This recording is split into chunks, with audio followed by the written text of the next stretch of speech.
नमोबुद्धाय जय संविधान. मित्रांनो, परवा झालेल्या 14 जानेवारी विद्यापीठ डॉक्टर बाबासाहेब आंबेडकर मराठवाडा विद्यापीठ नामांतरणा दिवशी भरपूर इथं गर्दी झाली होती. भरपूर गर्दी झाली.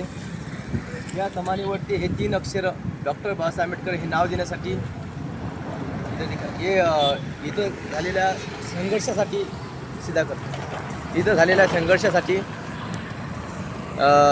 खूप संघर्ष झाला. 14 जानेवारीचा भरपूर मोठा संघर्ष आहे.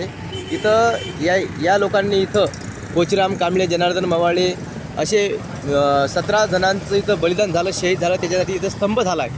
तर मित्रांनो, सर्वांना मला सांगू इच्छितो की हा स्तंभ त्यांच्या शहीदांसाठी हा शहीद स्तंभ आहे. तर तिथं बघा, doctor symbol of knowledge doctor Babasaheb Ambedkar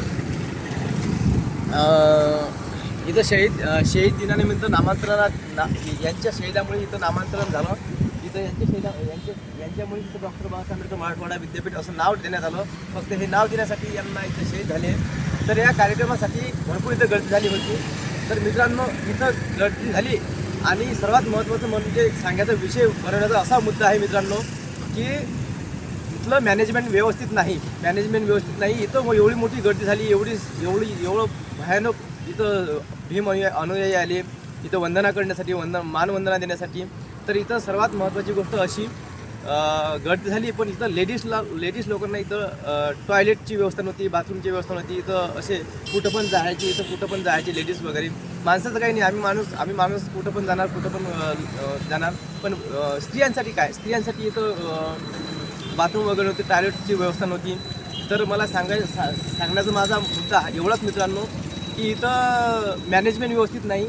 तर मी या गोष्टीचा जाहीर निषेध करतो की तुम्हा घरच्या सर्वांना या मॅनेजमेंटमध्ये जे काही असतील त्यांना एवढं तरी जाण असली पाहिजे, एवढी तरी बुद्धी असली पाहिजे, छोटीशी का बुद्धी असली पाहिजे की त्यांनी इथं टॉयलेटची बाथरूमची व्यवस्था करून द्यायची पाहिजे होती. दरवर्षीप्रमाणे यावर्षीसुद्धा त्यांनी टॉयलेट बाथरूमची काहीच व्यवस्था केली नाही.